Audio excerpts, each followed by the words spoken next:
बंदी छोड़ सतगुरु रामपाल जी परमेश्वर जी की जय हो। परम पिता परमात्मा सारी सृष्टि के रचनहार कुल मालिक असंख्य ब्रह्मांडों के स्वामी जगत गुरु तीनों लोकों में प्रवेश करके सबका भरण पोषण करने वाले राजाधिराज आत्माधार नाथों के नाथ देवों के देव महादेव सर्वेश्वर महेश्वर मृत्युंजय अजरो अमर आदि अनादि सनातनी प्रभु जगत पिता जगदीश्वर श्री श्री 1008 की उपाधि के वास्तविक अधिकारी अकाल मूर्त शब्द स्वरूपी राम वासुदेव सर्वगतम ब्रह्म परम पूज्य प्रथम पूज्य परम संत परम पुरुष परम धनी परम दयालु सत्य कबीर हक्का कबीर अल्लाहु कबीर अल्लाहु अकबर बाखबर अल्लाह ताला जगत के तारणहार जगत के मुक्तिदाता जगत के जगन्नाथ हारे के सहारे हिंदुओं के राम मुसलमानों के अल्लाह सिखों के वाहिगुरु ईसाइयों के मसीह दया के सागर दयानिधि करुणा के सागर करुणानिधि स्वयंभू परिभू संकट मोचन कष्ट हरण मंगल करण दुख भंजन अविगत कबीर निर्विकार निर्विषम परमात्मा अलय अलेख सतगुरु आदि अनादि सतगुरु असली मर्यादा पुरुषोत्तम असली राम असली कृष्ण असली घनश्याम असली मुरारी राजाओं के राजा महाराजाओं के महाराजा शहंशाहों के शहंशाह सम्राटों के सम्राट भगवानों के भगवान अल्लाहों के अल्लाह प्रभुओं के प्रभु मसीहाओं के मसीह सच्चे वाहिगुरु बाबाओं के बाबा पीरों के पीर सेठों के सेठ जगत सेठ सावड़सा सेठ सर्वगुण संपन्न अनंत कोटि कलाओं के स्वामी अनंत कोटि ब्रह्मांडों के नायक योगियों में महायोगी ध्यानियों में महाध्यानी सिद्धों में परम सिद्ध ज्ञानियों में तत्वज्ञानी ब्रह्म ज्ञानी महाज्ञानी परम ज्ञानी सर्वश्रेष्ठ ज्ञानी विज्ञानी युवा कबीर समर्थ कबीर असमवात अमित ओजा सच्चे रहनुमा करीम अल्लाह सुभान अल्लाह दुनिया के अंतिम पैगंबर 8 सितंबर 1951 से गांव धनाना जिला सोनीपत हरियाणा भारतवर्ष की पावन भूमि पे प्रकट रियल कल की भगवान श्री नारायण साकार हरि श्री बाबा साहेब शब्द स्वरूपी राम संत श्रोमणी सतगुरु रामपाल जी परमेश्वर जी के चरण कमल में साध संगति से जुड़े हुए देश विदेश से आप और हम सभी सत्सेवक भाई बहनों का अनंत कोटि दंडवत प्रणाम। सत्साई भाई और बहनों दया पूज्य गुरुदेव की सारी सृष्टि के मालिक सतगुरु रामपाल जी भगवान की जिनके शुभ आशीर्वाद से विशेष आशीर्वाद से आप और हम सभी सत्सेवक भाई बहन साध संगति से जुड़कर अपनी आत्मा के कल्याण हेतु भक्ति मार्ग पर गुरुदेव के तत्व ज्ञान को आधार बनाकर दृढ़ता के साथ निरंतर आगे की ओर बढ़ रहे हैं। भाई और बहनों कलयुग में परमेश्वर ने विशेष रजा बख्शी है साध संगति शुरू करवा के, क्योंकि साध संगति सतगुरु रामपाल जी परमेश्वर जी के भक्ति मार्ग का ट्रेनिंग सेंटर है। यहाँ पे आत्माओं को फिल्टर किया जाता है, ज्ञान आधार से गुरु की पहचान करवाई जाती है और जो भाव पूर्ण मोक्ष प्राप्ति के लिए गुरु के प्रति एक भगत के अंदर होने चाहिए वो भाव केवल साध संगति से जुड़कर ही पैदा किए जा सकते हैं। तो जो आत्मा अभी तक साध संगति से जुड़ चुकी हैं उनका परम सौभाग्य जो निरंतर भक्ति मार्ग पर आगे की ओर बढ़ रही हैं। तो भाई और बहनों पूज्य गुरुदेव भगवान के कर कमल से लिखित पवित्र पुस्तक कबीर सागर के सरलार्थ के ऊपर वीडियो बनाने की श्रृंखला जारी है। इस श्रृंखला में आज हमारा ये 54 नंबर का वीडियो है।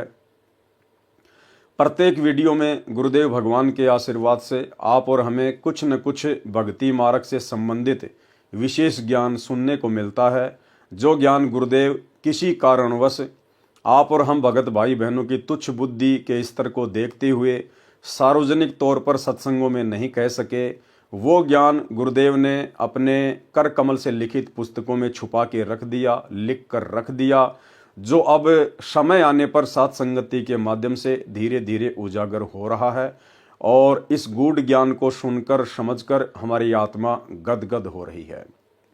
तो भाई और बहनों अब हम आगे बढ़ते हैं पूज्य गुरुदेव जी के कर कमल से लिखित पवित्र पुस्तक कबीर सागर के सरलार्थ पर। वीडियो नंबर 54 और कबीर सागर का सरलार्थ पेज नंबर 517। कबीर परमेश्वर जी का कलयुग में अवतरण। लेखक के शब्दों में, लेखक कौन? परम पूज्य सतगुरु रामपाल जी परमेश्वर जी। बंदी छोड़ कबीर परमेश्वर जी ने द्वापर युग में अपने प्रिय शिष्य सुदर्शन वाल्मीकि जी को शरण में लिया था। भगत सुदर्शन जी के माता पिता ने परमेश्वर कबीर जी के ज्ञान को स्वीकार नहीं किया था, जिनके नाम थे, पिताजी का नाम था भिखुराम तथा माताजी का नाम था सुखवंती। जिस समय दोनों माता तथा पिता शरीर त्याग गए तो भगत सुदर्शन जी अत्यंत व्याकुल रहने लगे, भक्ति भी कम करते थे। अंतर्यामी करुणामय जी द्वापर युग में कबीर परमेश्वर करुणामय नाम से लीला कर रहे थे। उन्होंने अपने भगत के मन की बात जानकर पूछा, हे भगत सुदर्शन, आपको कौन सी चिंता सता रही है? क्या माता पिता का वियोग सता रहा है या कोई अन्य पारिवारिक परेशानी है? मुझे बताइए। भाई और बहनों, जो गलतियां आप और हम सभी परमेश्वर की आत्माएं सतयुग से लेकर कलयुग की प्रथम पीढ़ी तक करती आई हैं, जिन गलतियों के कारण हम मोक्ष के अधिकारी नहीं बन पाए, आज हमने उन तमाम गलतियों को गुरुदेव के तत्व ज्ञान को आधार बनाकर निकालना होगा।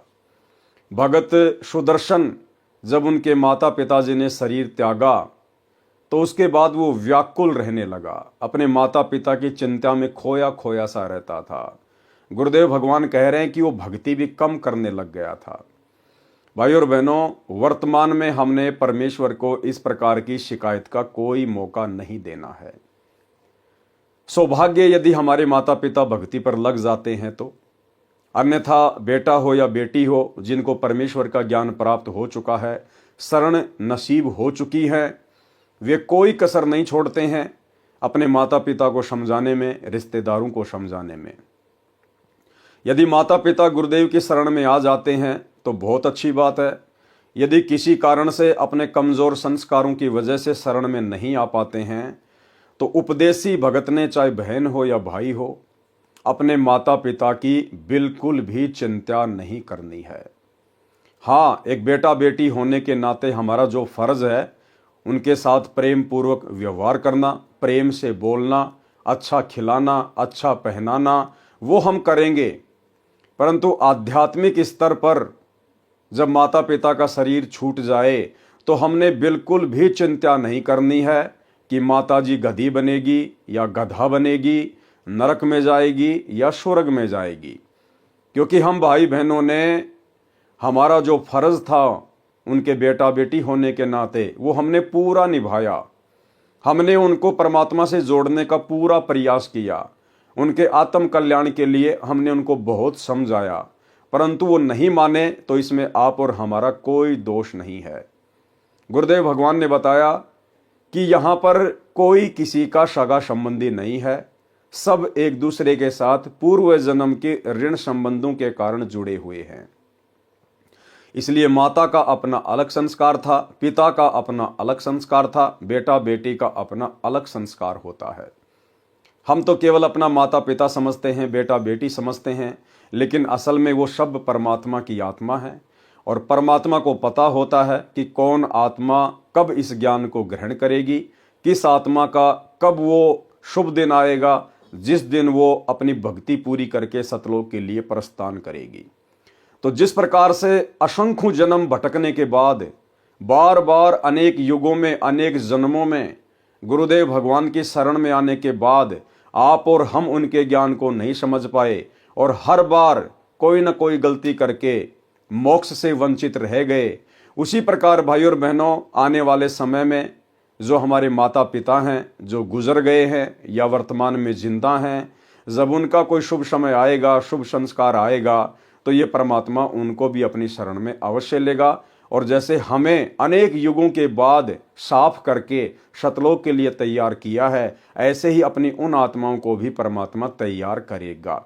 इसलिए हमने ये ज्ञान हो जाने के बाद ज़्यादा से ज़्यादा स्वयं के आत्म कल्याण की चिंता होनी चाहिए, ना कि अनुपदेशी परिवार के किसी भी सदस्य की। लेकिन यहाँ पर भगत सुदर्शन जी बहुत ज़्यादा व्याकुल रहने लगे, चिंतित रहने लगे। लेकिन परमात्मा तो अंतर्यामी है, भला उनसे कौन क्या छुपा सकता है। अपने भगत के मन की बात जानकर पूछा, हे भगत सुदर्शन, आपको कौन सी चिंता सता रही है? क्या माता पिता का वियोग सता रहा है या कोई अन्य पारिवारिक परेशानी है? मुझे बताइए। भगत सुदर्शन जी ने कहा, हे बंदी छोड़, हे अंतर्यामी, आप सर्वज्ञ हैं, आप बाहर भीतर की सर्व स्थिति से परिचित हैं। हे प्रभु, मुझे मेरे माता पिता के निधन का दुख नहीं है, क्योंकि वे बहुत वृद्ध हो चुके थे। आपने बताया है कि यह 5 तत्व का पुतला एक दिन नष्ट होना है। मुझे चिंता सता रही है कि मेरे माता पिता अत्यंत पुण्यात्मा, दयालु तथा धर्मात्मा थे। उन्होंने अपनी भक्ति लोकवेद अनुसार की थी, जो शास्त्र विधि के विरुद्ध थी, जिस कारण से उनका मानव जीवन व्यर्थ गया। अब पता नहीं किस प्राणी की योनि में कष्ट उठा रहे होंगे। आपसे नम्र निवेदन है, आपका दास चाहता है कि कभी मेरे माता पिता मानव शरीर प्राप्त करें तो उन्हें अपनी शरण में लेना परमेश्वर, तथा उन्हें भी भवसागर से काल ब्रह्म के लोक से पार करना मेरे दाता। मुझे यही चिंता सता रही है। भाई और बहनों, हमने तो बिल्कुल भी चिंता नहीं करनी है। गुरुदेव कहते हैं, चिंता तो हरि नाम की और न चिंता दास, और जो कोई चिंता नाम बिना सोए काल की फांस। ये काल हमें लपेट लेगा अगर अंत समय में जरा भी चिंता किसी भी धन संपत्ति, बेटा बेटी, पोते या किसी भी वस्तु में रह गई तो। आज हमें गुरुदेव ने बिल्कुल संशय रहित कर दिया है। यदि आपके माता पिता ने नाम नहीं लिया है या आपके किसी अन्य परिवार के सदस्य ने नाम नहीं लिया है, और यदि आप मर्यादा में रह के भक्ति कर रहे हैं और गुरुदेव के बताए अनुसार 5 यज्ञ कर रहे हैं, दान धर्म कर रहे हैं, तो आपकी भक्ति के प्रतिफल में, आपके दान और पुण्य के प्रतिफल में परमेश्वर कभी न कभी किसी न किसी जन्म में आपके अन्य परिवार के सदस्यों को भी अपनी शरण में लेगा। और आपके जो पूर्वज थे, आपकी पीछे की 7 पीढ़ियों तक को मानव जन्म देगा परमात्मा। यदि परिवार में एक सदस्य उपदेशी है और दृढ़ता के साथ भक्ति पर लगा हुआ है, तो गुरुदेव भगवान ने बताया उसकी पिछली 7 पीढ़ियों तक को ये परमात्मा मनुष्य जन्म देगा, भले वो किसी भी योनि में भटक रहे हैं। और आगे आने वाली 101 पीढ़ियों को ये परमात्मा पार करेगा, उनका मोक्ष करेगा, उद्धार करेगा। तो भाई और बहनों, हमने चिंता केवल अपने आत्म कल्याण की रखनी है, किसी अन्य की नहीं। मुझे यही चिंता सता रही है। परमेश्वर कबीर जी ने सोचा कि ये भोला भगत सुदर्शन माता पिता के मोह में फंसकर काल जाल में ही रहेगा। काल ब्रह्म ने मोह रूपी पास बहुत दृढ़ बना रखा है। यह विचार कर परमेश्वर कबीर जी ने कहा, हे भगत सुदर्शन, आप चिंता मत करो, मैं आपके माता पिता को अवश्य शरण में लूंगा तथा पार करके ही दम लूंगा। आप सत्य लोक जाओ, ये चिंता छोड़ो।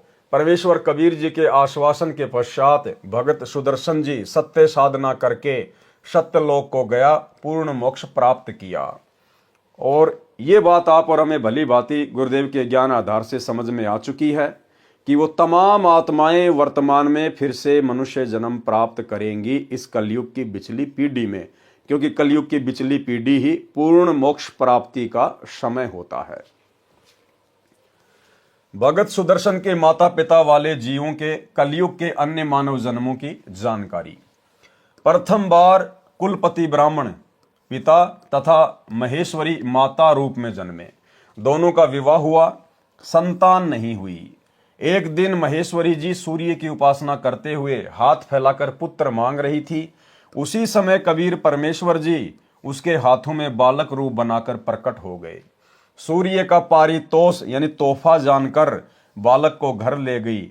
वे बहुत निर्धन थे, उनको प्रतिदिन 1 तोला सोना परमात्मा के बिछोने के नीचे मिलने लगा। ये भी उन्होंने सूर्य देव की कृपया माना। 5 वर्ष की आयु का होने पर उनको भक्ति बताई, परंतु बालक जानकर उनको परमात्मा की एक बात पर भी विश्वास नहीं हुआ। उस जन्म में उन्होंने परमात्मा को नहीं पहचाना, जिस कारण से परमेश्वर कबीर जी बालक रूप अंतर ध्यान हो गए। दोनों पति पत्नी पुत्र मोह में व्याकुल हुए। परमात्मा की सेवा के फलस्वरूप उनको अगला जन्म भी मानव का मिला। चंदवारा शहर में पुरुष का नाम चंदन तथा स्त्री का नाम उर्धा था। ब्राह्मण कुल में जन्म हुआ। दोनों निसंतान थे। एक दिन उर्धा सरोवर पर स्नान करने गई। वहां कबीर परमेश्वर जी कमल के फूल पर शिशु रूप धारण करके विराजमान हुए।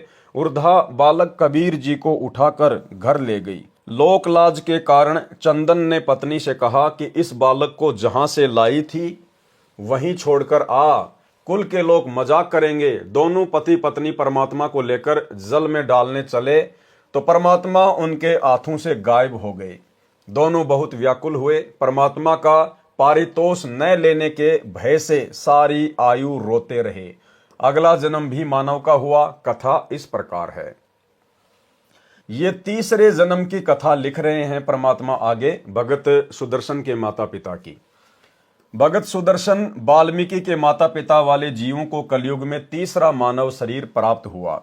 भारतवर्ष के काशी शहर में सुदर्शन के पिता वाले जीव ने एक ब्राह्मण के घर जन्म लिया तथा गौरी शंकर नाम रखा गया, तथा सुदर्शन जी की माता वाले जीव ने भी एक ब्राह्मण के घर कन्या रूप में जन्म लिया तथा सरस्वती नाम रखा। युवा होने पर दोनों का विवाह हुआ। गौरी शंकर ब्राह्मण भगवान शिव का उपासक था तथा शिव पुराण की कथा करके भगवान शिव की महिमा का गुणगान किया करता था। गौरी शंकर निर्लोभी था। कथा करने से जो धन प्राप्त होता था उसे धर्म में ही लगाया करता था। जो व्यक्ति कथा कराते थे तथा सुनते थे सभी गौरी शंकर ब्राह्मण के त्याग की प्रशंसा करते थे, जिस कारण से पूरी काशी में गौरी शंकर की प्रसिद्धि हो गई थी। अन्य स्वार्थी ब्राह्मणों का कथा करके धन एकत्रित करने का धंधा बंद हो गया। इस कारण से वे ब्राह्मण उस गौरी शंकर ब्राह्मण से ईर्ष्या रखते थे। इस बात का पता मुसलमानों को लगा कि ये गौरी शंकर ब्राह्मण काशी में हिंदू धर्म के प्रचार को जोर शोर से कर रहा है, इसको किस तरह बंद करें। मुसलमानों को पता चला कि काशी के सभी ब्राह्मण गौरी शंकर से ईर्ष्या रखते हैं। इस बात का लाभ मुसलमानों ने उठाया। गौरी शंकर व सरस्वती के घर के अंदर अपना पानी छिड़क दिया, अपना जूठा पानी उनके मुख पर लगा दिया, कपड़ों पर भी छिड़क दिया तथा आवाज लगा दी कि गौरी शंकर तथा सरस्वती मुसलमान बन गए हैं। पुरुष का नाम नूर अली उर्फ नीरू तथा स्त्री का नाम नियामत उर्फ नीमा रखा। अन्य स्वार्थी ब्राह्मणों को पता चला तो उनका दाव लग गया। उन्होंने तुरंत ही ब्राह्मणों की पंचायत बुलाई तथा फैसला कर दिया कि गौरी शंकर तथा सरस्वती मुसलमान बन गए हैं। अब इनका ब्राह्मण समाज से कोई नाता नहीं रहा है। इनका गंगा में स्नान करने, मंदिर में जाने तथा हिंदू ग्रंथों को पढ़ने पर प्रतिबंध लगा दिया गया है। गौरी शंकर अर्थात नीरू जी कुछ दिन तो बहुत परेशान रहे। जो कथा करके धन आता था उसी से घर का निर्वाह चलता था। उसके बंद होने से रोटी के भी लाले पड़ गए। नीरू ने विचार करके अपने निर्वाह के लिए कपड़ा बुनने का कार्य प्रारंभ किया, जिस कारण से जुलाहा कहलाया। कपड़ा बुनने से जो मजदूरी मिलती थी उसे अपना तथा अपनी पत्नी का पेट पालता था। जिस समय धन अधिक आ जाता तो उसको धर्म में लगा देता था। एक शिक्षा है भाई और बहनों। 650 साल पहले नीरू और नीमा जिन्होंने कबीर परमेश्वर के मुंह बोले पालक माता पिता की भूमिका निभाई, वो वैसे ही बहुत ज्यादा निर्धन थे, गरीब थे। कपड़ा बुन के अपना रोजी रोटी का काम चलाया करते थे। और गुरुदेव कह रहे हैं कि ऐसी स्थिति में भी यदि कभी कभार कपड़ा बुनने के कारण थोड़ा बहुत पैसा ज्यादा आ जाता था तो वो संचय नहीं करते थे, वो वापस धर्म में लगा दिया करते थे, भंडारे में लगा दिया करते थे। उन्होंने अपने घर पर कभी धन का संचय नहीं किया। ये शिक्षा वर्तमान में आप और हम भगत भाई बहनों ने लेनी है कि हम वर्तमान समय में क्या कर रहे हैं। जिस समय धन अधिक आ जाता था तो उसको धर्म में लगा देता था। विवाह को कई वर्ष बीत गए थे, उनको कोई संतान नहीं हुई। दोनों पति पत्नी ने बच्चे होने के लिए बहुत अनुष्ठान किए, साधु संतों का आशीर्वाद भी लिया, परंतु कोई संतान नहीं हुई। हिंदुओं द्वारा उन दोनों का गंगा नदी में स्नान करना बंद कर दिया गया था। उनके निवास स्थान से लगभग 4 किलोमीटर दूर एक लहर तारा नामक सरोवर था, जिसमें गंगा नदी का ही जल लहरों के द्वारा नीची पटरी के ऊपर से उछल कर आता था। इसलिए उस सरोवर का नाम लहर तारा पड़ा। उस तालाब में बड़े बड़े कमल के फूल उगे हुए थे। मुसलमानों ने गौरी शंकर का नाम नूर अली रखा, जो उर्फ नाम से नीरू कहलाया, तथा पत्नी का नाम नियामत रखा, जो उर्फ नाम से नीमा कहलाई। नीरू नीमा भले ही मुसलमान बन गए थे, परंतु अपने हृदय से साधना भगवान शंकर जी की ही करते थे तथा प्रतिदिन सवेरे सूर्योदय से पूर्व लहर तारा तालाब में स्नान करने जाते थे। ज्येष्ठ मास की शुक्ल पूर्णमासी विक्रमी संवत 1455 सन 1398 सोमवार को भी ब्रह्म मुहूर्त ब्रह्म मुहूर्त का समय सूर्योदय से लगभग 1.5 घंटा पहले होता है। ब्रह्म मुहूर्त में स्नान करने के लिए जा रहे थे। नीमा रास्ते में भगवान शंकर से प्रार्थना कर रही थी कि हे दीनानाथ, आप अपने दासों को भी एक बच्चा बालक दे दो। आपके घर में क्या कमी है प्रभु, हमारा भी जीवन सफल हो जाएगा। दुनिया के व्यंग सुन सुनकर आत्मा दुखी हो जाती है। मुझ पापिन से ऐसी कौन सी गलती किस जन्म में हुई है जिस कारण से मुझे बच्चे का मुख देखने को तरसना पड़ रहा है। हमारे पापों को क्षमा करो प्रभु, हमें भी एक बालक दे दो। नीमा अपने इष्ट भगवान शंकर से प्रार्थना करती जा रही है कि हे प्रभु, आपके घर में क्या बच्चों की कमी है, हमें भी एक बालक दे दो। हे प्रभु, हमारे से कौन से जन्म में क्या गलती हुई है जो हम निसंतान हैं। अब भाइयों और बहनों, ये कथा सुनकर आप और हमें तो पता चल ही गया कि इन आत्माओं को परमात्मा द्वापर युग में मिले थे। ये सुदर्शन सुपच के माता पिता थे, लेकिन इन्होंने परमात्मा की भक्ति को स्वीकार नहीं किया, ये गलती। फिर अगले जन्म में इनको परमात्मा मिले, लेकिन इन्होंने परमात्मा के ज्ञान को बिल्कुल भी स्वीकार नहीं किया, ये गलती।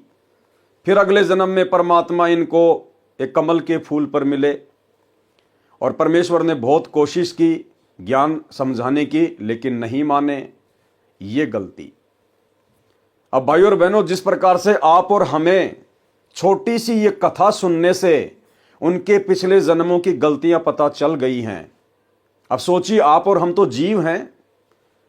इसी प्रकार वो परमात्मा कबीर देव सतगुरु रामपाल जी भगवान, वे तो असंख्य युगों की प्रत्येक आत्मा की जीवनी से परिचित हैं।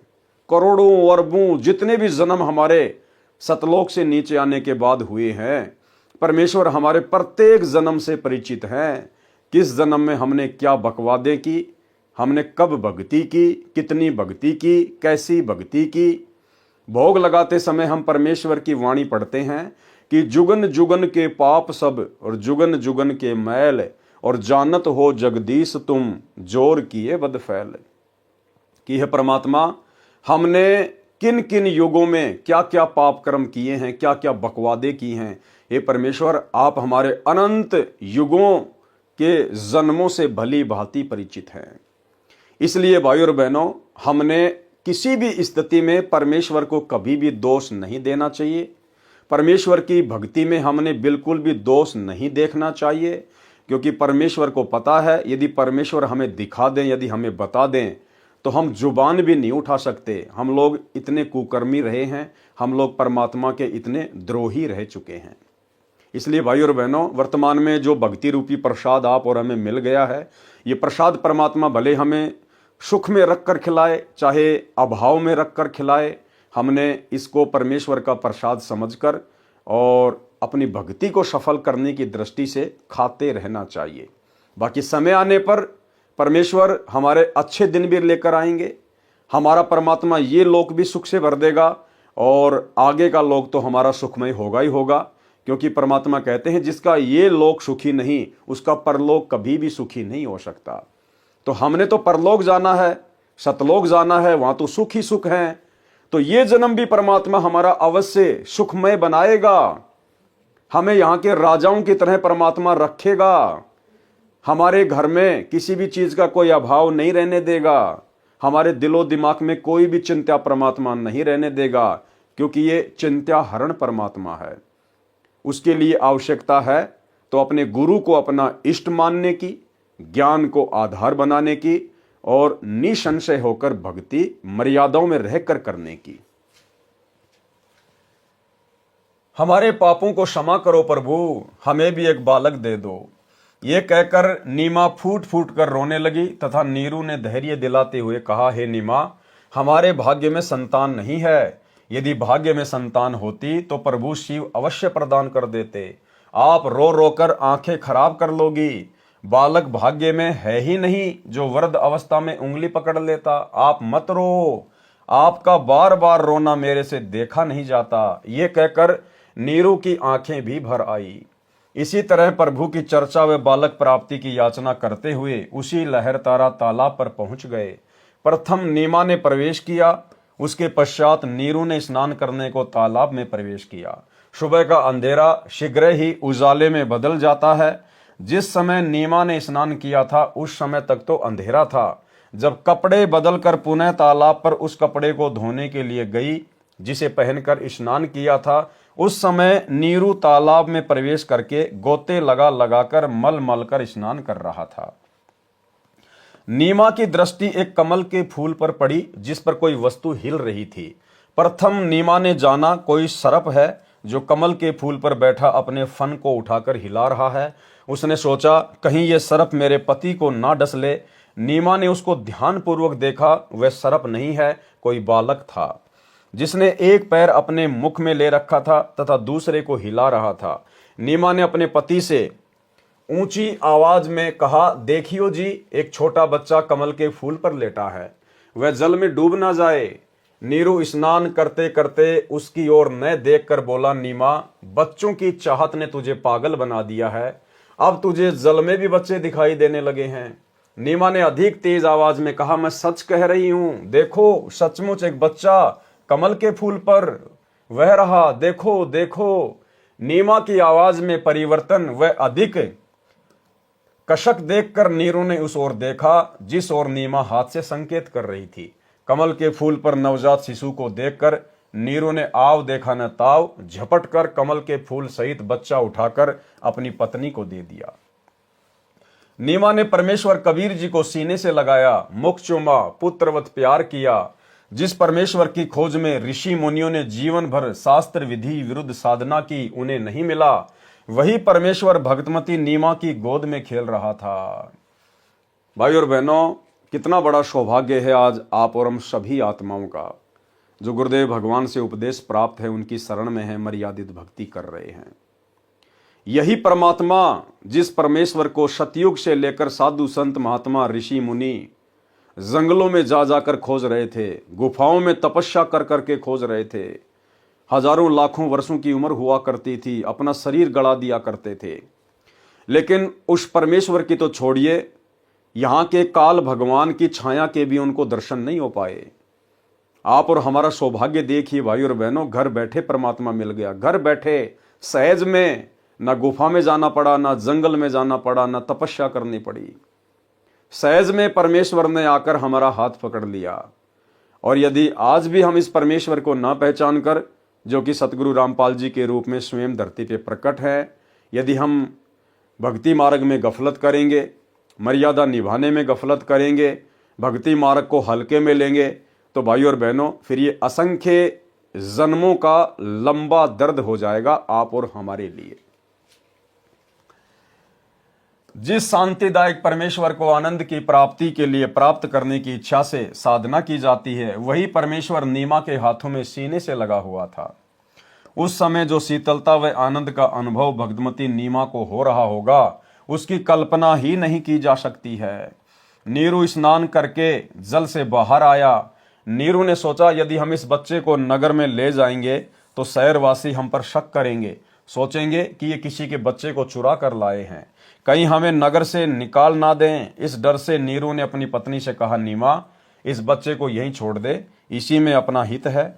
नीमा बोली, हे पतिदेव, ये भगवान शंकर का दिया खिलौना है। इस बच्चे ने पता नहीं मुझ पर क्या जादू कर दिया है कि मेरा मन इस बच्चे के वश हो गया है, मैं इस बच्चे को नहीं त्याग सकती।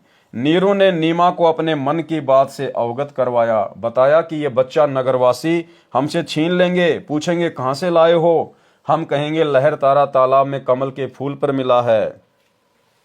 हमारी बात पर कोई भी विश्वास नहीं करेगा, हो सकता है वे हमें नगर से भी निकाल दें। तब नीमा ने कहा, मैं इस बालक के साथ देश निकाला भी स्वीकार कर लूंगी, परंतु इस बच्चे को नहीं त्याग सकती। मैं अपनी मृत्यु को भी स्वीकार कर लूंगी, परंतु इस बच्चे से भिन्न नहीं रह सकूंगी। नीमा का हठ देखकर नीरू को गुस्सा आ गया तथा अपने हाथ को थप्पड़ मारने की स्थिति में उठाकर आंखों में आंसू भरकर करुणा भरी आवाज में बोला, नीमा, मैंने आज तक तेरी किसी भी बात को नहीं ठुकराया, ये जानकर कि हमारे कोई बच्चा नहीं है। मैंने तुझे पति तथा पिता दोनों का प्यार दिया है, तू मेरे नम्र स्वभाव का अनुचित लाभ उठा रही है। आज मेरी स्थिति को न समझकर अपने हठी स्वभाव से मुझे कष्ट दे रही है। विवाहित जीवन में नीरू ने प्रथम बार अपनी पत्नी की ओर थप्पड़ मारने के लिए हाथ उठाया था तथा कहा कि या तो इस बच्चे को यहीं रख दे, वरना आज मैं तेरी बहुत पिटाई करूंगा। उसी समय नीमा के सीने से चिपके बालक रूपधारी परमेश्वर बोले, हे नीरू, आप मुझे अपने घर ले चलो, आप पर कोई आपत्ति नहीं आएगी। मैं सतलोक से चलकर तुम्हारे हित के लिए यहां आया हूं। नवजात शिशु के मुख से उपरोक्त वचन सुनकर नीरू नूर अली डर गया, कहीं ये कोई देव या पितर या कोई सिद्ध पुरुष न हो और मुझे श्राप ना दे दे। इस डर से नीरू कुछ नहीं बोला, घर की ओर चल पड़ा। पीछे पीछे उसकी पत्नी परमेश्वर को प्यार करती हुई चल पड़ी। प्रतिदिन की तरह ज्येष्ठ मास की पूर्णमासी विक्रमी संवत 1455 1398 ईस्वी सोमवार को भी एक अष्टानंद नामक ऋषि, जो स्वामी रामानंद ऋषि जी के शिष्य थे, काशी शहर से बाहर बने लहरतारा तालाब के स्वच्छ जल में स्नान करने के लिए प्रतिदिन की तरह गए। ब्रह्म मुहूर्त का समय था। ब्रह्म मुहूर्त का समय सूर्योदय से लगभग 1.5 घंटा पूर्व का होता है। ऋषि अष्टानंद जी ने लहरतारा तालाब में स्नान किया। वे प्रतिदिन वही बैठकर कुछ समय अपनी पाठ पूजा किया करते थे। ऋषि अष्टानंद जी ध्यान मगन होने की चेष्टा कर रहे थे। उसी समय उन्होंने देखा कि आकाश से एक प्रकाश पुंज नीचे की ओर आता दिखाई दिया। वह इतना तेज प्रकाश था, उसे ऋषि जी की चरम दृष्टि सहन नहीं कर सकी। जिस प्रकार आंखें सूर्य की रोशनी को सहन नहीं कर पाती, सूर्य के प्रकाश को देखने के पश्चात आंखें बंद करने पर सूर्य का आकार दिखाई देता है, उसमें प्रकाश अधिक नहीं होता। इसी प्रकार प्रथम बार परमेश्वर के प्रकाश को देखने से ऋषि जी की आंखें बंद हो गई। बंद आंखों में शिशु को देखकर फिर से आंखें खोली। ऋषि अष्टानंद जी ने देखा कि वह प्रकाश लहरतारा तालाब पर उतर गया है, जिससे पूरा सरोवर प्रकाशमान हो गया तथा देखते ही देखते वह प्रकाश जलाशय के एक कोने में सिमट गया। ऋषि अष्टानंद जी ने सोचा, यह कैसा दृश्य मैंने देखा, यह मेरी भक्ति की उपलब्धि है या मेरा दृष्टि दोष है। इसके विषय में गुरुदेव स्वामी रामानंद जी से पूछूंगा। ये विचार करके ऋषि अष्टानंद जी अपनी शेष साधना को छोड़कर अपने पूज्य गुरुदेव के पास गए। स्वामी रामानंद जी को सर्व घटनाक्रम बताकर पूछा, हे गुरुदेव, ये मेरी भक्ति की उपलब्धि है या मेरी भ्रमणा है? मैंने प्रकाश आकाश से नीचे की ओर आते देखा, जिसे मेरी आंखें सहन नहीं कर सकी। आंखें बंद हुई तो नवजात शिशु दिखाई दिया। पुनः आंखें खोली तो उस प्रकाश से पूरा जलाशय ही जगमगा गया। उसके पश्चात वह प्रकाश उस तालाब के कोने में सिमट गया। मैं आपसे कारण जानने की इच्छा से अपनी साधना बीच में ही छोड़कर आया हूं। कृपया मेरी शंका का समाधान कीजिए। ऋषि रामानंद स्वामी जी ने अपने शिष्य अष्टानंद से कहा, हे ब्राह्मण, ये न तो तेरी भक्ति की उपलब्धि है, न आपका दृष्टि दोष ही है। इस प्रकार की घटनाएं उस समय होती हैं जिस समय ऊपर के लोकों से कोई देव पृथ्वी पर अवतारण धारण करने के लिए आते हैं। वह किसी स्त्री के गर्भ में निवास करता है, फिर बालक रूप धारण करके नर लीला करके अपना अपेक्षित कार्य पूर्ण करता है। कोई देव ऊपर के लोकों से आया है, वह काशी नगर में किसी के घर जन्म लेकर अपना प्रारब्ध पूरा करेगा। उपरोक्त वचनों द्वारा ऋषि रामानंद स्वामी जी ने अपने शिष्य अष्टानंद की शंका का समाधान किया। उन ऋषियों की यह धारणा थी कि सर्व अवतार गण माता के गर्भ से ही जन्म लेते हैं। बालक को लेकर नीरू तथा नीमा अपने घर जुलाहा मोहल्ला कॉलोनी में आई। जिस भी नर नारी ने नवजात शिशु रूप में परमेश्वर कबीर जी को देखा, वह देखता ही रह गया। परमेश्वर का शरीर अति सुंदर था। आंख जैसे कमल का फूल हो, घुंघराले बाल, लंबे हाथ, लंबी लंबी अंगुलियां, शरीर से मानो नूर झलक रहा हो। पूरी काशी नगरी में ऐसा अद्भुत बालक नहीं था। जो भी देखता वही अन्य को बताता कि नूर अली को एक बालक तालाब पर मिला है, आज ही उत्पन्न हुआ शिशु है। डर के मारे लोकलाज के कारण किसी विधवा ने डाला होगा। बालक को देखने के पश्चात उसके चेहरे से दृष्टि हटाने को दिल नहीं करता। आत्मा अपने आप खींची जाती है। पता नहीं बालक के मुख पर कैसा जादू है। पूरी काशी परमेश्वर के बालक रूप को देखने को उमड़ पड़ी। स्त्री पुरुष झुंड के झुंड बनाकर मंगल गान गाते हुए नीरू के घर बच्चे को देखने को आए। बच्चे कबीर परमेश्वर को देखकर हर कोई कह रहा था ये बालक तो कोई देवता का अवतार है, कोई कह रहा था ये तो साक्षात विष्णु जी ही आए लगते हैं, कोई कह रहा था ये भगवान शिव ही अपनी काशी नगरी को कृतार्थ करने को उत्पन्न हुए हैं, कोई कह रहा था ये तो किन्नर का अवतार है, कोई कह रहा था ये पितर नगरी से आया है। ये सर्व वार्ता सुनकर नीमा अप्रसन्न होकर कहती कि मेरे बच्चे के विषय में कुछ मत कहो, हे अल्लाह मेरे बच्चे की इनकी नजर से रक्षा करना। तुमने कभी बच्चा देखा भी है कि नहीं? ऐसे समूह के समूह मेरे बालक को देखने आ रहे हो। आने वाले स्त्री पुरुष बोले, हे नीमा, हमने बालक तो बहुत देखे हैं परंतु आपके बालक जैसा नहीं देखा, इसलिए हम इसे देखने आए हैं। ऊपर अपने अपने लोकों से श्री ब्रह्मा जी, श्री विष्णु जी तथा श्री शिव जी भी झांक कर देखने लगे। काशी के वासियों के मुख से अपने में से श्री ब्रह्मा, श्री विष्णु तथा श्री शिव में से यह एक बालक होने की बात सुनकर बोले कि यह बालक तो किसी अन्य लोक से आया है, इसके मूल स्थान से हम भी अपरिचित हैं, परंतु है बहुत शक्ति युक्त, कोई सिद्ध पुरुष है। शिशु कबीर परमेश्वर का नामांकन यानी परमात्मा का नामकरण करना। नीरू अर्थात नूर अली तथा नीमा पहले हिंदू ब्राह्मण ब्राह्मणी थे, इस कारण लालचवश ब्राह्मण लड़के का नाम रखने आए। उसी समय काजी मुसलमान अपनी पुस्तक कुरान शरीफ को लेकर लड़के का नाम रखने के लिए आ गए। उस समय दिल्ली में मुगल बादशाहों का शासन था जो पूरे भारतवर्ष पर शासन करते थे, जिस कारण हिंदू समाज मुसलमानों से दबता था।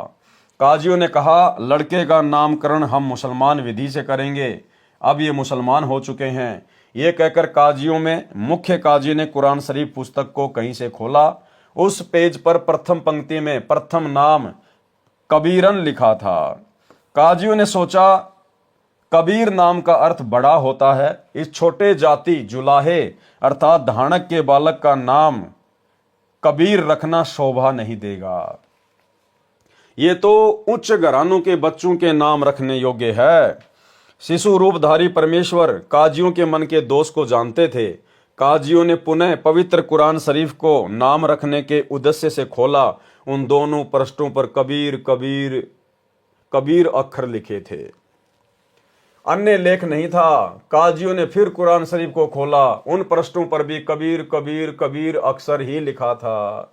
काजियों ने पूरी कुरान का निरीक्षण किया तो उनके द्वारा लाई गई कुरान शरीफ में सर्व अक्षर कबीर कबीर कबीर कबीर हो गए। काजी बोले इस बालक ने कोई जादू मंत्र करके हमारी कुरान शरीफ को ही बदल डाला। तब कबीर परमेश्वर शिशु रूप में बोले, हे काशी के काजियों, मैं कबीर अल्लाह अर्थात अल्लाहु अकबर हूं, मेरा नाम कबीर ही रखो। काजियों ने अपने साथ लाई कुरान को वहीं पटक दिया तथा चले गए। बोले इस बच्चे में कोई प्रेत आत्मा बोलती है। शिशु कबीर देव द्वारा कुंवारी गाय का दूध पीना। बालक कबीर को दूध पिलाने की कोशिश नीमा ने की तो परमेश्वर ने मुख बंद कर लिया। सर्व प्रयत्न करने पर भी नीमा तथा नीरू बालक को दूध पिलाने में असफल रहे। 25 दिन जब बालक को निराहार बीत गए तो माता पिता अति चिंतित हो गए।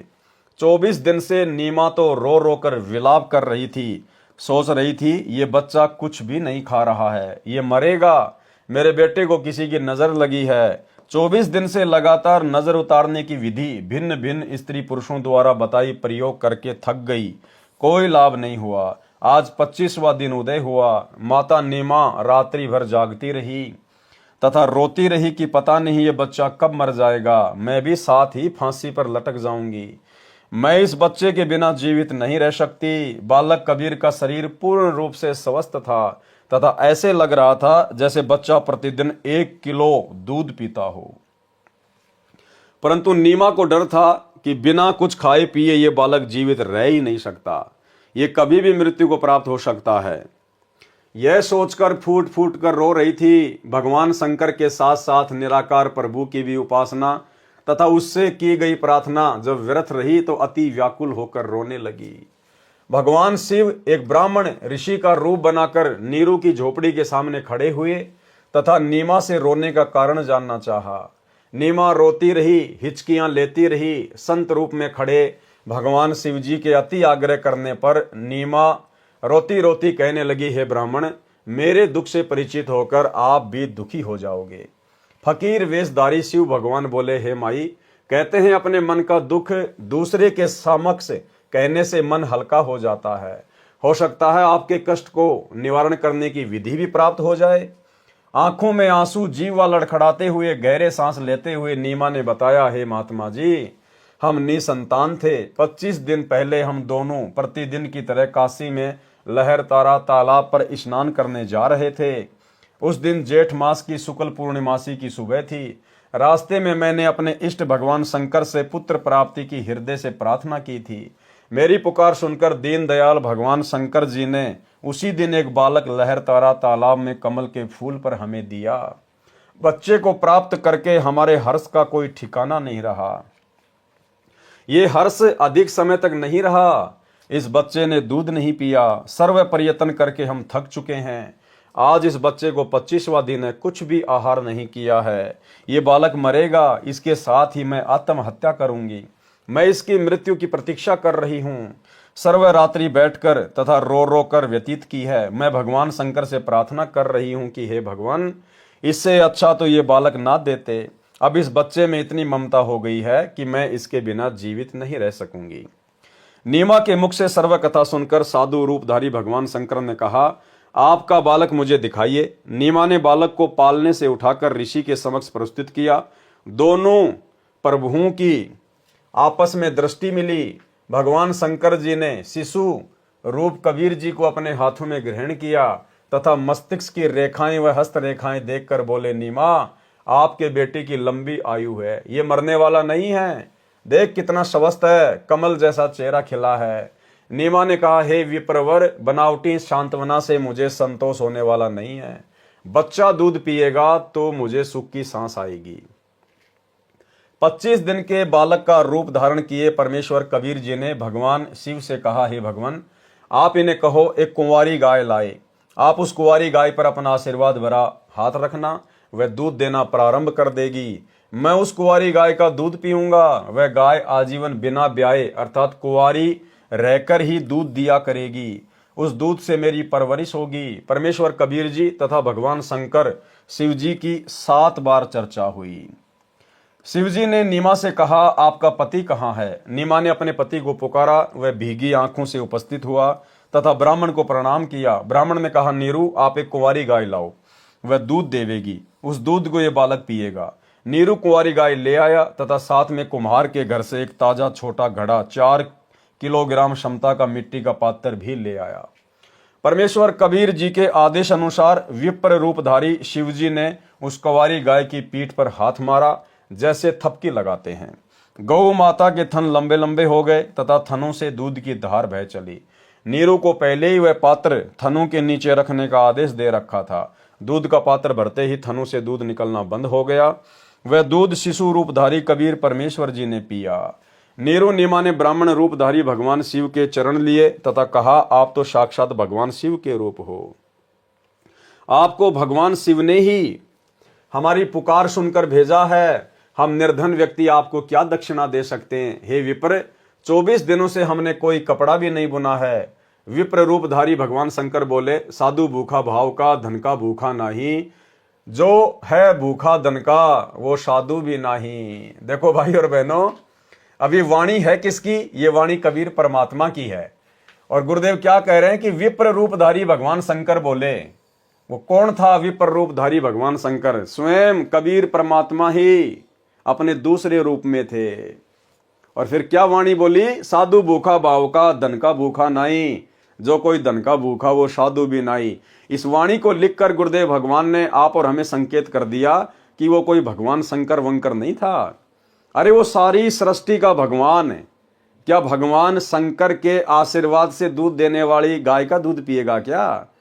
जो तीनों लोक उस परमपिता परमात्मा देवों के देव महादेव कबीर देव सतगुरु रामपाल जी भगवान के आशीर्वाद से अपना भरण पोषण कर रहे हैं, तीनों लोकों के प्राणियों का पेट भर रहा है, क्या वो परमात्मा इन तीनों लोकों के भगवानों के आशीर्वाद से अपना पेट भरेगा क्या?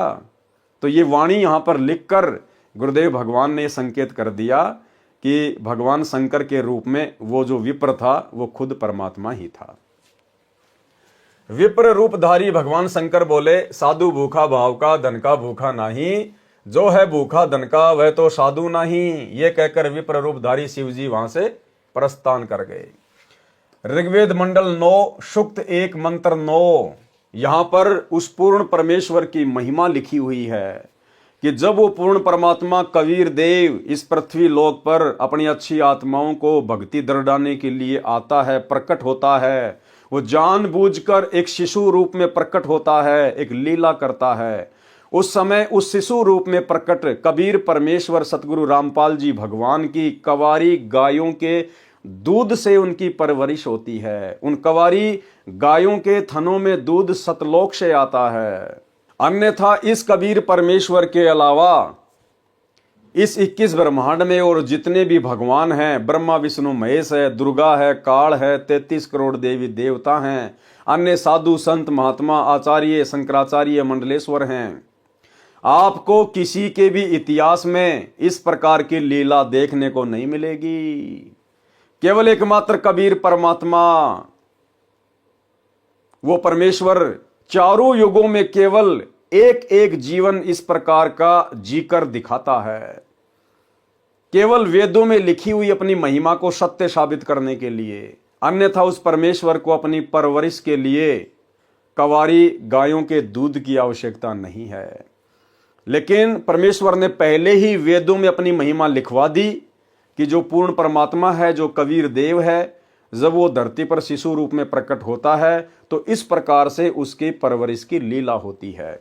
इस बात को सत्य साबित करने के लिए परमेश्वर, जो वेदों में लिखी हुई बात है, इसको सत्य साबित करने के लिए केवल प्रत्येक युग की शुरुआत में परमात्मा इस प्रकार की लीला करते हैं। अन्यथा ये परमात्मा ना जाने पृथ्वी पर कितनी बार प्रकट होता है, कितनी बार अंतर ध्यान होता है, इसे किसी भी कुंवारी गाय के दूध की आवश्यकता नहीं पड़ती है। ऋग्वेद मंडल नंबर 9 सूक्त 1 मंत्र 9, ये जो श्लोक है ये लिखा हुआ है, ये इसका अनुवाद है। यहां गुरुदेव ने इसका भावार्थ किया हुआ है। पूर्ण परमात्मा अमर पुरुष जब लीला करता हुआ बालक रूप धारण करके स्वयं प्रकट होता है, सुख सुविधा के लिए जो आवश्यक पदार्थ शरीर वृद्धि के लिए चाहिए वह पूर्ति कुंवारी गायों द्वारा की जाती है। अर्थात उस समय कुंवारी गाय अपने आप दूध देती हैं, जिससे उस पूर्ण प्रभु की परवरिश होती है। यह घटना आपको ना श्री कृष्ण जी के जीवन में देखने को मिलेगी, ना श्री रामचंद्र जी के जीवन में देखने को मिलेगी, ना ब्रह्मा विष्णु महेश के जीवन में देखने को मिलेगी, ना 33 करोड़ देवी देवताओं के जीवन में देखने को मिलेगी। केवल कबीर परमेश्वर जो प्रत्येक युग की शुरुआत में इस प्रकार की लीला करके दिखाते हैं, वेदों में लिखी हुई अपनी महिमा को सत्य साबित करने के लिए। नीरू को धन की प्राप्ति। बालक की प्राप्ति से पूर्व दोनों जने पति पत्नी मिलकर कपड़ा बुनते थे। 25 दिन बच्चे की चिंता में कपड़ा बुनने का कोई कार्य नहीं कर सके, जिस कारण से कुछ कर्ज नीरू को हो गया। कर्ज मांगने वाले भी उसी 25वें दिन आ गए तथा बुरी भली कहकर चले गए।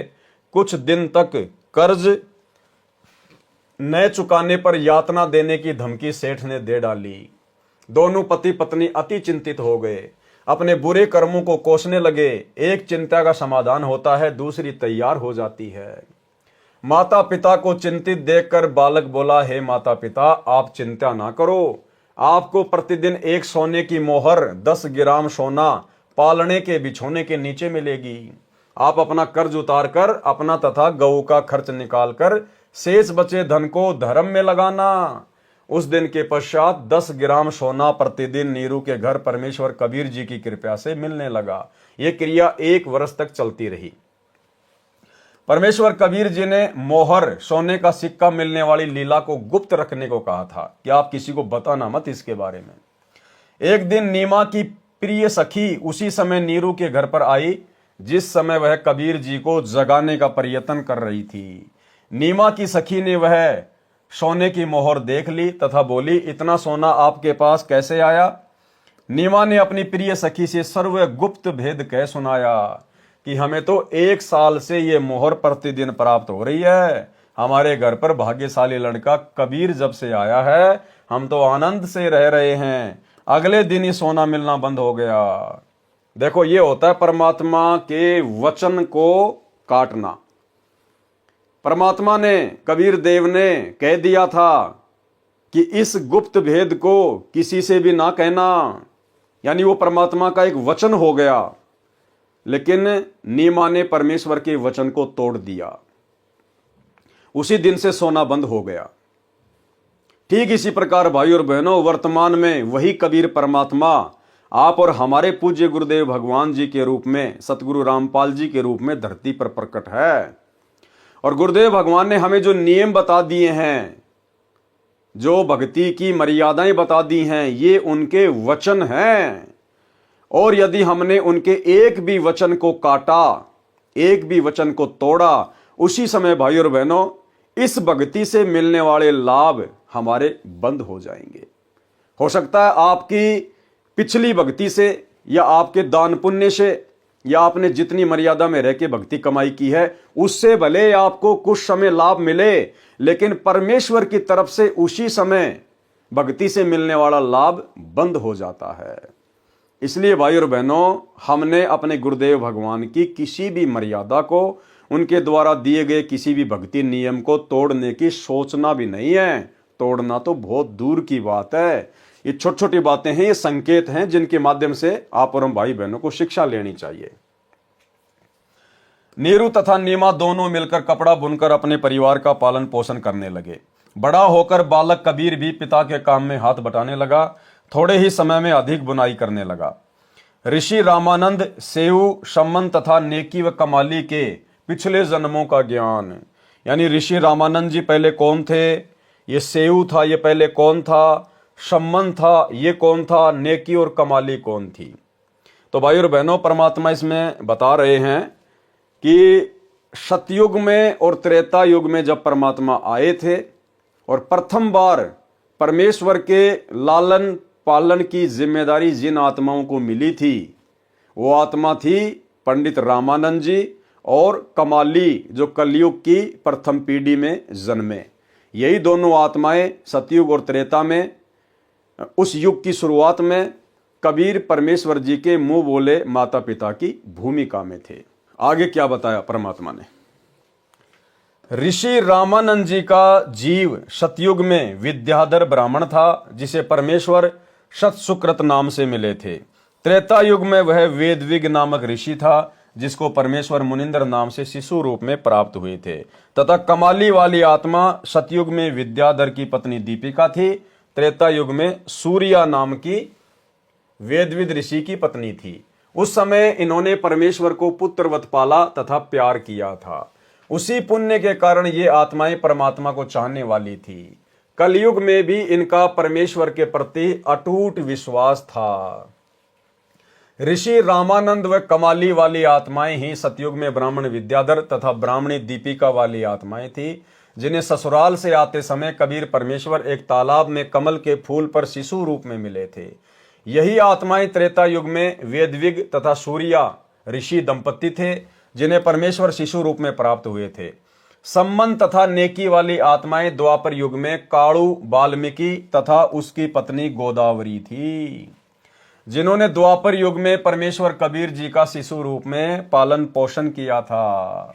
और जिन आत्माओं ने द्वापर युग में कबीर परमेश्वर जी का पालन पोषण किया था, वो आत्माएं आगे चल के क्या बनी, सम्मन और नेकी। सम्मन तथा नेकी वाली आत्माएं द्वापर युग में कालू वाल्मीकि तथा उनकी पत्नी गोदावरी थी, जिन्होंने द्वापर युग में परमेश्वर कबीर जी का शिशु रूप में लालन पालन किया था। यानी भाई और बहनों, सतयुग और त्रेता युग में जिन दो आत्माओं ने कबीर परमेश्वर का पालन पोषण किया था, वो आत्माएं 650 साल पहले पंडित रामानंद और कमाली के रूप में जन्मे। और जिन्होंने द्वापर युग में कबीर परमात्मा जी का पालन पोषण किया था शिशु रूप में, वो दोनों आत्माएं सम्मन और नेकी के रूप में जन्मे। जिन्होंने द्वापर युग में परमेश्वर कबीर जी का शिशु रूप में पालन पोषण किया था, उसी पुण्य के फलस्वरूप परमेश्वर ने उन्हें अपनी शरण में लिया था। सेऊ यानी शिव वाली आत्मा द्वापर युग में एक गंगेश्वर नामक ब्राह्मण का पुत्र गणेश था। अब जो नेकी और सम्मन का बेटा था सेऊ, वो कौन था, वो गुरुदेव ने बताया कि द्वापर युग में एक गंगेश्वर नाम का कोई ब्राह्मण था जो उस समय द्वापर युग में करुणामय नाम से धरती पे प्रकट परमात्मा से बहुत ज्यादा ईर्ष्या करता था, द्वेष करता था। सेऊ उसका बेटा था उस समय, और सेऊ का उस समय नाम था गणेश। और जो गणेश था उसने कबीर परमात्मा की शरण ग्रहण कर ली थी, करुणामय ऋषि की। अपने माता पिता को भी समझाता था लेकिन वो नहीं माने। और वो जो सेऊ था उनका लगाव हो गया था द्वापर युग में जिन दो आत्माओं ने कबीर परमात्मा की सेवा की थी उनसे। और वो कहने लगा कि भाई यदि आप मेरे माता पिता होते तो कितना अच्छा होता, मैं कितनी अच्छी भक्ति करता, मेरा बाप तो मानता ही नहीं है। फिर उनका अपने समय अनुसार शरीर छूट गया। और फिर अंत में वो जो गणेश था वो द्वापर युग में जिन दो आत्माओं ने परमात्मा के माता पिता की भूमिका की थी उन्हीं के पास में रहने लगा, जिससे उनका आपस में मोह बन गया।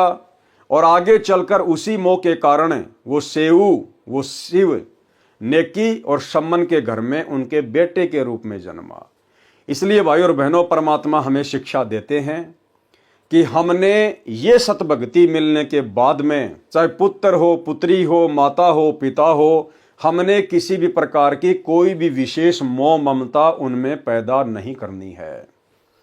यदि आप माता पिता हैं, आपके घर में संतान है, तो केवल परमेश्वर की आत्मा समझकर, परमेश्वर के बेटा बेटी समझकर, अपने आप को नौकर मजदूर समझकर हमने केवल उनकी परवरिश की भूमिका करनी है।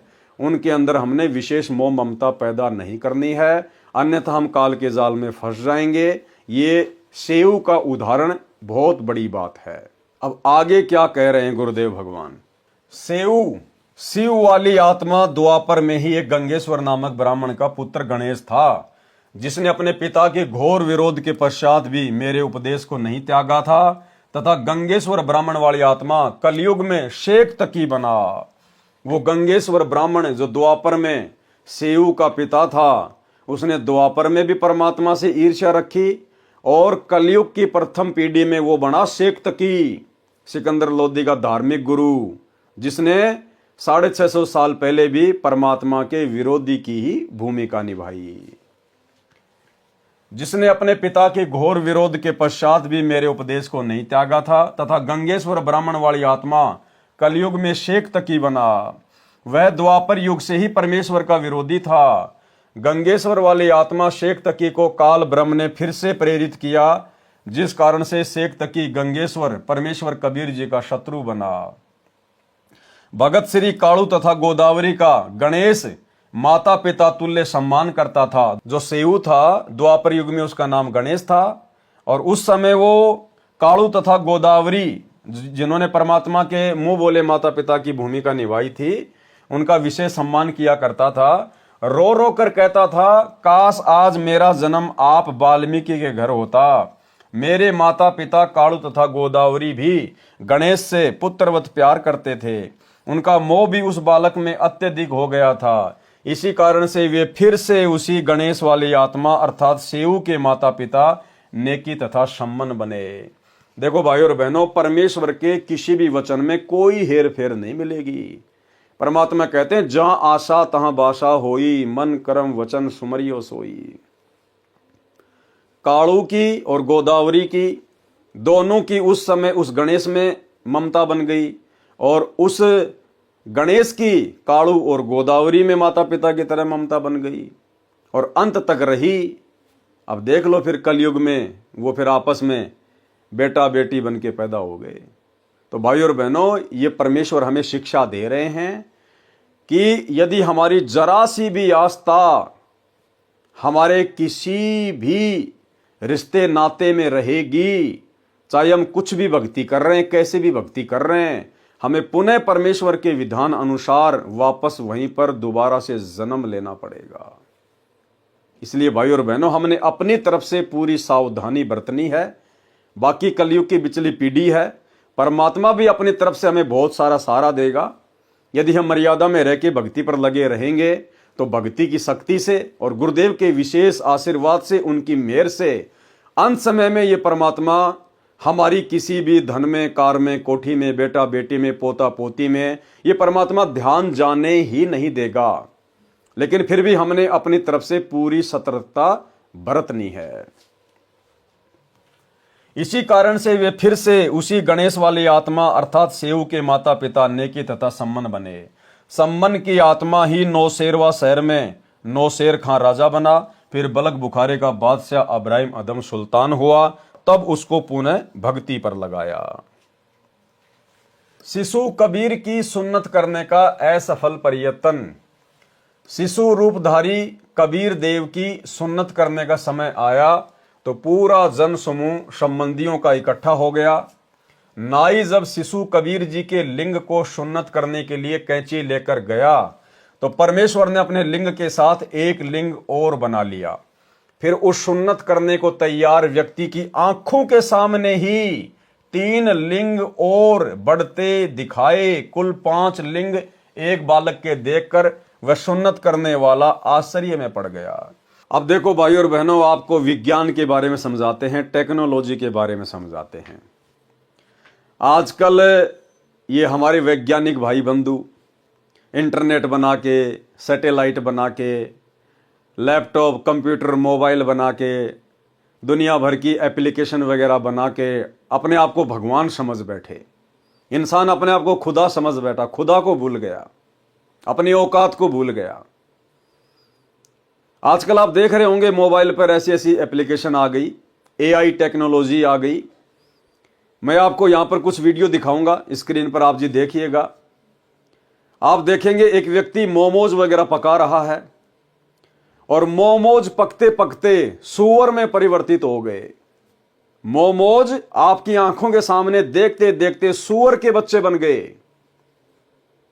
दूसरा वीडियो आप देखिए, ये केला, बनाना, ये केला आपकी आंखों के सामने तोता बन गया। आप देख रहे हैं लगातार आपकी आंखों के सामने वो केला तोता बन गया। ये क्या टेक्नोलॉजी है भाई और बहनों? ये उस कबीर परमात्मा के द्वारा दी गई टेक्नोलॉजी है इंसान को। जबकि उस परमेश्वर की जो साइंस है, उस परमेश्वर की साइंस के विषय में तो यहां का बड़े से बड़ा वैज्ञानिक कभी सोच भी नहीं सकता, कल्पना भी नहीं कर सकता कि उस परमेश्वर कबीर देव सतगुरु रामपाल जी की क्या टेक्नोलॉजी है, क्या उसकी साइंस है। उदाहरण आपने देख लिया होगा, गुरुदेव ने अपने कर कमल से लिखा है। आप तो केवल मोमोज को शुअर में चेंज होते हुए देख रहे हैं, केले को तोते में बदलता हुआ देख रहे हैं। और 650 साल पहले कबीर परमात्मा ने, जिस समय ना कोई वैज्ञानिक था, ना विज्ञान थी, ना एआई थी, ना मोबाइल थे, ना कंप्यूटर, ना टेक्नोलॉजी, और ना ही जब परमात्मा की सुन्नत करने आया तो परमात्मा ने एक की जगह 2 शिशु इंद्री दिखा दी। नाई घबरा गया और देखते ही देखते 3 शिशु इंद्री यानी 3 लिंग नाई की आंखों के सामने उत्पन्न हो गए। देखते देखते जैसे मोमोज से सुअर उत्पन्न हो गए। तो भाई और बहनों, 650 साल पहले कहां थी विज्ञान, कहां थे वैज्ञानिक, कहां थे टेक्नोलॉजी? इसलिए आज हम उस वैज्ञानिकों के वैज्ञानिक की शरण में हैं। कबीर देव सतगुरु रामपाल जी भगवान की शरण में हैं, जिनकी बराबरी करने की कोई कल्पना भी नहीं कर सकता।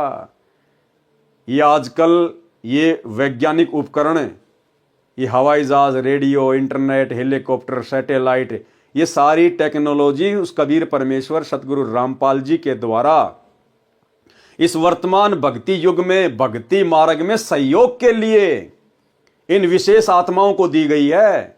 ये किसी इंसान के स्तर की बस की बात नहीं है कि कोई इंसान अपना दिमाग लगा के ये चीजें बना देगा। गुरुदेव कहते हैं ये इंसान सतयुग से लेकर वर्तमान तक यही था। पशुओं के चारा काटने की एक मशीन भी नहीं बना पाया था, हाथ से घुमाने वाला वो गंडासा भी नहीं बना पाया था। श्री रामचंद्र जी भी यही था, गर्मियों में गर्मी मरता था, एक पंखा भी नहीं बना पाया।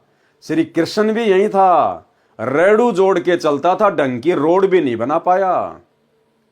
भाई और बहनों, ये टेक्नोलॉजी, ये विशेष ज्ञान, ये विज्ञान इस कबीर परमेश्वर वैज्ञानिकों के वैज्ञानिक ने आप और हम आत्माओं को इस कलयुग की बिचली पीढ़ी में भक्ति में सहयोग के लिए दिया है।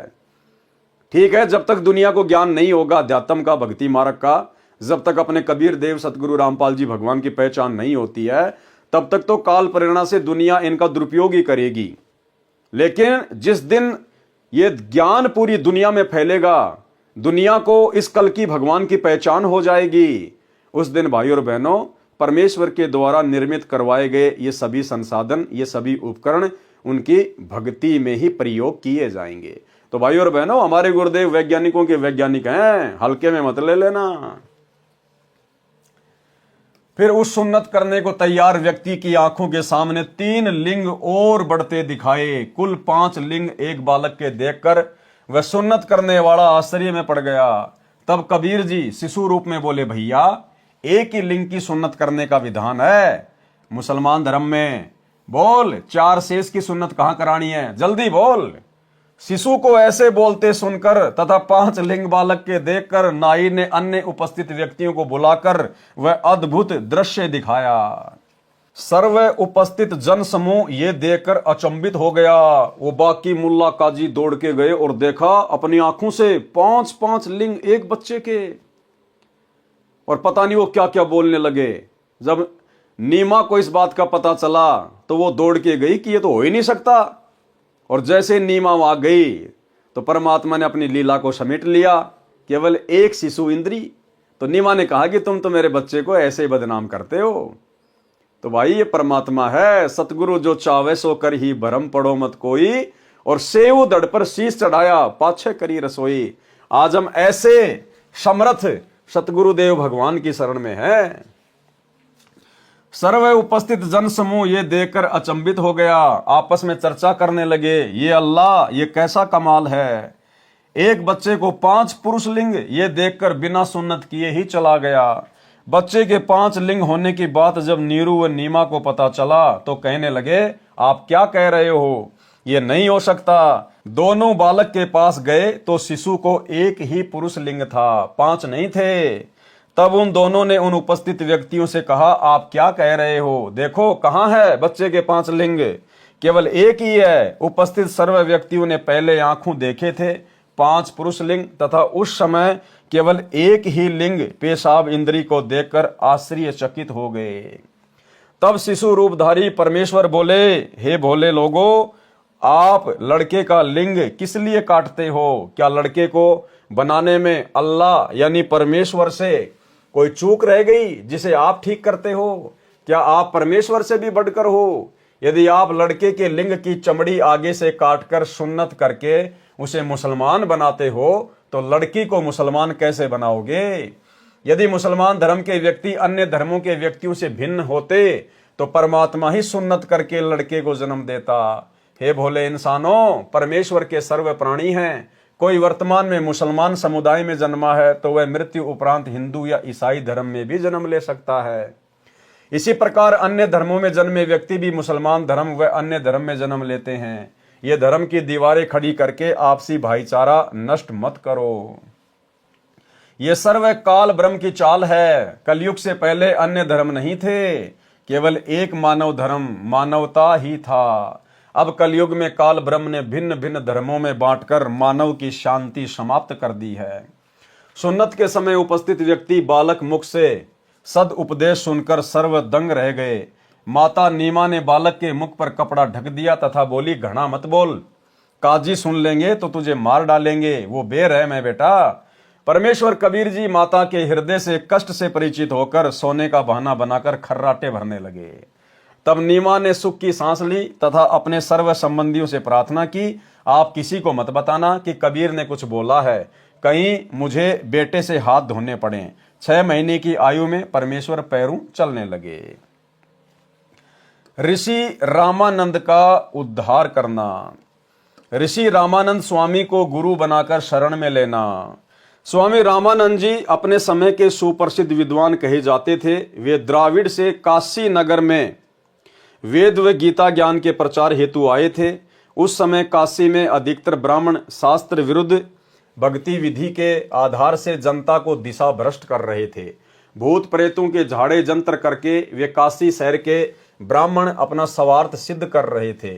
स्वामी रामानंद जी ने काशी शहर में वेद ज्ञान व गीता जी तथा पुराणों के ज्ञान को अधिक महत्व दिया तथा वह भूत प्रेत उतारने वाली पूजा का अंत किया। अपने ज्ञान के प्रचार के लिए 1400 ऋषि संत बना रखे थे।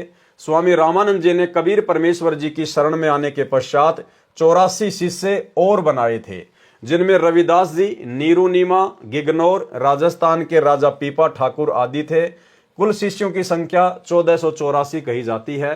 वे 1400 ऋषि विष्णु पुराण, शिव पुराण तथा देवी पुराण आदि मुख्य मुख्य पुराणों की कथा करते थे। प्रतिदिन 52 सभाएं ऋषि जन किया करते थे। काशी के क्षेत्र विभाजित करके मुख्य वक्ताओं को प्रवचन करने को स्वामी रामानंद जी ने कह रखा था। स्वयं भी उन सभाओं में प्रवचन करने जाते थे। स्वामी रामानंद जी का बोलबाला आसपास के क्षेत्र में भी था। सर्व जनता कहती थी कि वर्तमान में महर्षि रामानंद स्वामी तुल्य विद्वान, वेदों व गीता जी तथा पुराणों का सार ज्ञाता पृथ्वी पर नहीं है। परमेश्वर कबीर जी ने अपने स्वभाव अनुसार अर्थात नियम अनुसार रामानंद स्वामी को शरण में लेना था। कबीर जी ने संत गरीबदास जी को अपना सिद्धांत बताया है, जो संत गरीबदास जी 12वें पंथ प्रवर्तक छुड़ानी धाम हरियाणा वाले ने अपनी वाणी में लिखा है। गरीब जो हमारी शरण है उसका हूं मैं दास, गैल गैल लाग्या फिरूं जब तक धरती आकाश। गोता मारूं स्वर्ग में जा बैठूं पाताल, गरीब दास ढूंढत फिरूं अपने हीरे माणिक लाल। हरदम संगी बिछुड़त नाही है महबूब सलोना वो, एक पलक में साहिब मेरा फिरदा 14 भवना वो।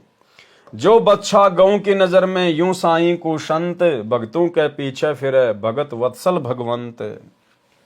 कबीर कमाई आपनी कभू न निष्फल जाए, 7 समुंदर आडे पड़े मिले अगाऊ आए।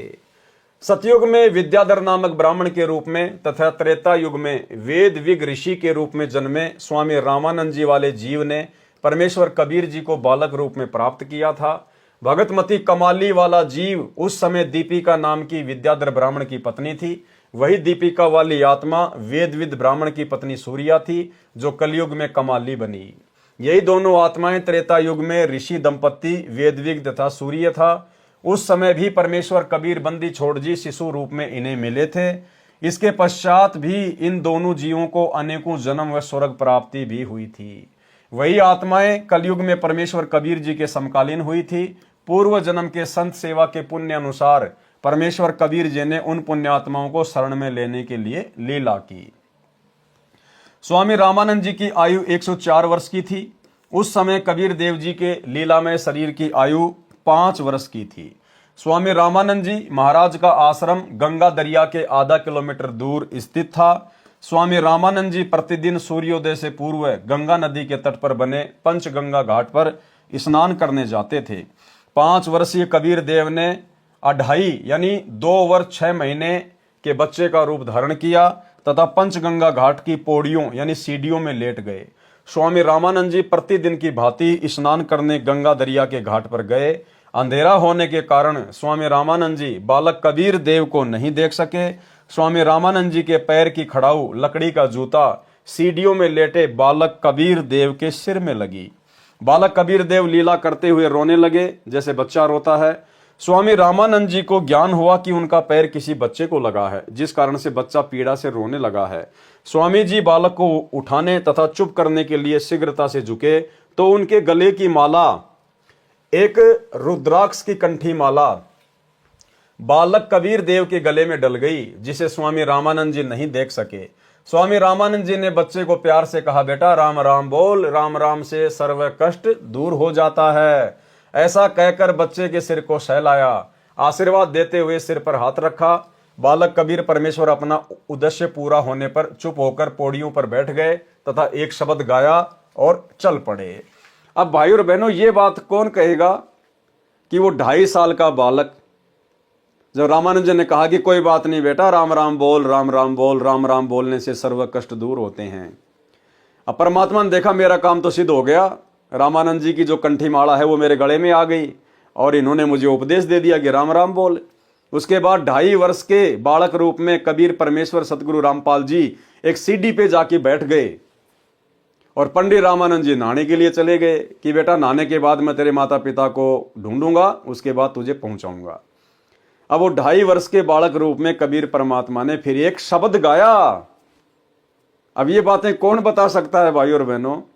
वही बता सकता है जिसने 2.5 वर्ष के बालक की लीला की। तो सतगुरु रामपाल जी परमेश्वर जी ही वो कबीर भगवान है, कबीर परमात्मा है, जो उस समय काशी में कबीर परमेश्वर की भूमिका में थे और वर्तमान में जिन्होंने अपने कर कमल से इस पुस्तक को लिखा है। यह शब्द अगम निगम बोध के पृष्ठ 34 पर लिखा है। गुरु रामानंद जी समझ पकड़ियो मोरी बाही, जो बालक रुंझुनिया खेलत सो बालक हम नाई। कि रामानंद जी सोच समझ के मुझे अपना शिष्य बनाना, मैं वो बालक नहीं हूं जो बचपन में जो खिलौनों से खेलता है। गुरु रामानंद जी समझ पकड़ियो मेरी बाही, जो बालक रुंझुनिया खेलत सो बालक हम नाही। हम तो लेना सतका शोध, हम ना पाखंड पूजा चाही। कि मैं उस पाखंड पूजा का व्यापारी नहीं हूं जो आप अपने भक्तों को दे रहे हो। बा पकड़ो तो दृढ़ का पकड़, बहुर छूट ना जाई। जो माता से जन्मा वह नहीं इष्ट हमारा। परमात्मा ने कहा कि आप इष्ट बताओगे श्री विष्णु जी को, लेकिन हमें उस इष्ट की आवश्यकता नहीं है जिसका जन्म किसी मां से हुआ हो। अब भाई और बहनों, आज हमारे इष्ट सतगुरु रामपाल जी परमेश्वर, और गुरुदेव ने क्या लीला की उस समय, उस शब्द के माध्यम से पंडित रामानंद जी को कह रहे हैं कि मैं आपसे उपदेश ले लूं, आप मेरे गुरु बन गए और आप मुझे क्या करोगे, विष्णु जी को इष्ट बताकर भक्ति करवाओगे ना। पंडित जी, हमें तो ऐसा इष्ट चाहिए जो माता से जन्म नहीं लेता। इसका मतलब ऐसे इष्ट की शरण में आने से ही हमारा मोक्ष होगा, अन्यथा जो खुद जन्म मरण में है वो भला हमारा जन्म मरण कैसे समाप्त कर देगा। तो भाइयों और बहनों, आप और हमारा सौभाग्य, परम सौभाग्य, आज हमें वही इष्ट कबीर देव जो कभी किसी मां से जन्म नहीं लेता, ना सतगुरु जननी जने जाके माना बाप, पिंड भ्रमण से रहित है ना वहां तीनों ताप। आज हमें वही इष्ट मिल गया। हमारे गुरुदेव भगवान स्वयं कबीर परमेश्वर हैं, जो 8 सितंबर 1951 के दिन शिशु रूप में लीला करते हुए दुनिया की चरम दृष्टि को धोखा देते हुए स्वयं प्रकट हुए हैं, ना कि किसी मां के गर्भ से जन्म लेकर आए हैं। जो माता से जन्मा वह नहीं इष्ट हमारा, राम कृष्ण मरे विष्णु साथे जामन हारा। ये तेरे राम कृष्ण विष्णु ये तो सब मरेंगे क्योंकि इन्होंने जन्म लिया है। 3 गुण है तीनों देवता, निरंजन चौथा कहिए, अविनाशी प्रभु इन सबसे न्यारा, मोकू वह चाहिए। मेरे को तो इन सबसे न्यारा जो भगवान है ना, जो सतलोक में रहता है, जो कभी किसी मां से जन्म नहीं लेता, मेरे को तो उसकी भक्ति चाहिए। उसको अपना इष्ट बनाऊंगा तब मेरा कल्याण होगा। 5 तत्व की देना मेरी, ना कोई माता जाया, जीव उदाहरण तुमको तारण सीधा जग में आया। राम राम और ओम नाम ये सब काल कमाई, सत्य नाम दो मोरे सतगुरु तब काल जाल छुटाई। सत्य नाम बिन जन्मे मरे परम शांति नाही, सनातन धाम मिले न कभू भावे कोटि समाधि लाई। सार शब्द सर जीवन कहिए सब मंत्रन का सरदारा, कहे कबीर सुनो गुरुजी या विधि उतरे पारा। तो ये विधि भाई और बहनों आज आप और हमारे को मिलने जा रही है पूरी की पूरी। स्वामी रामानंद जी ने विचार किया कि वह बच्चा रात्रि में रास्ता भूल जाने के कारण यहां आकर सो गया होगा, इसे अपने आश्रम में ले जाऊंगा, वहां से इसे इनके घर भिजवा दूंगा। ऐसा विचार करके स्नान करने लगे। परमेश्वर कबीर जी वहां से अंतर्ध्यान हुए तथा अपनी झोपड़ी में सो गए। कबीर परमेश्वर ने इस प्रकार स्वामी रामानंद जी को गुरु धारण किया। ऋषि विवेकानंद जी से ज्ञान चर्चा। तो भाई और बहनों, आज के वीडियो में केवल इतना ही। कल रात्रि 8 बजे फिर से सभी भगत भाई बहन लाइव जुड़ेंगे एक नए वीडियो के साथ में। गुरुदेव के कर कमल से लिखित इस पवित्र पुस्तक के ऊपर जो वीडियो बनाने की श्रृंखला जारी है, इन वीडियो को देखने से, सुनने से हम ढेर सारे पुण्य के भागी बनते हैं। आप और हमारा सौभाग्य जो परमेश्वर ने हमारे ऊपर रजा बख्शी, दया बख्शी। कल रात्रि 8 बजे फिर से सभी भाई बहन दास के Facebook page Pawan Das is live के ऊपर लाइव जुड़िए एक नई वीडियो के साथ में। तब तक गुरुदेव भगवान हम सबको आज्ञा दें, इजाजत दें, आशीर्वाद दें। बंदी छोड़ सतगुरु रामपाल जी भगवान की जय हो।